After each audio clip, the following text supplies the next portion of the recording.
Areas immediately to bring the situation under control. Lawmakers condemned the attack in strong terms, and Senate leader Ahmed Lawan wants the Senate to work closely with the executive to strengthen security agencies. But Senator Naya Abaribe expressed dissatisfaction at the manner which President Buhari is handling security issues in the country. I believe that what has happened in Kogi needs very urgent action of the security agencies. Even though the security agencies are overstretched, seriously overstretched. When you have a population of 5 million or 6 million people in a state, and then you have 300 military men, when in one fell swoop you have 200, 300 armed bandits coming to a village and you will send 6 policemen, how do you protect the people? I agree with the Senate leader who said that this is a moment where we have to work with the executive. I fully agree. The only thing I don't agree with is this executive that we want us to work with. Have they accepted that they are the people that have responsibility? We have a president that says, I don't know, my IG didn't even follow my order. And when the commander-in-chief says, I don't know what happened, then we have to worry whether this our security is actually in the right hands. The Senate has also ordered its Committee on Security, Intelligence and Judiciary to immediately investigate the alleged enactment of a law in Kogi State establishing a vigilante service group. The upper chamber wants the National Security Advisor and the Attorney General of the Federation invited to assist in the investigation.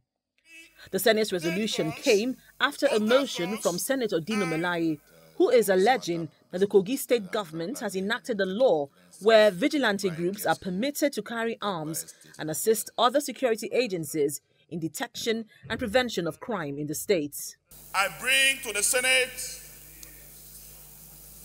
a law passed by Kogi State government and signed into law by the governor of Kogi State that talks about the establishment of the vigilante service group. Mr. President, the most affront on the Constitution is in section 15 of that law. It says the vigilante service group shall carry den guns, hunters guns, and other light weapons that are commensurate with their duties and responsibility.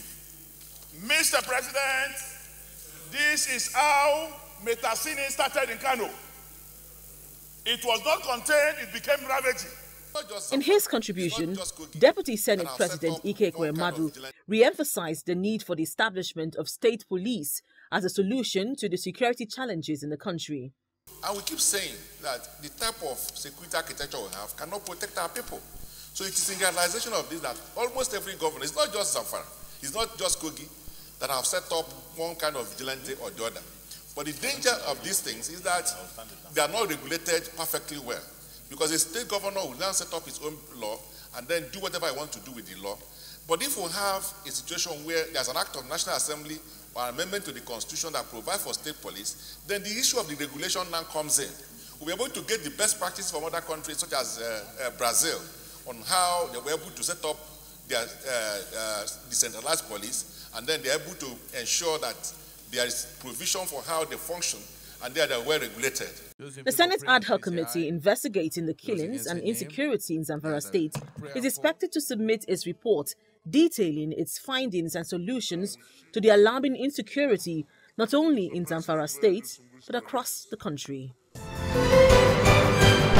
Now, this is where we draw the curtains on this week's edition of A Gavel. If you have any views on any of the issues discussed, please email us on thegavel@channelstv.com. Thank you for staying with us and see you again next week.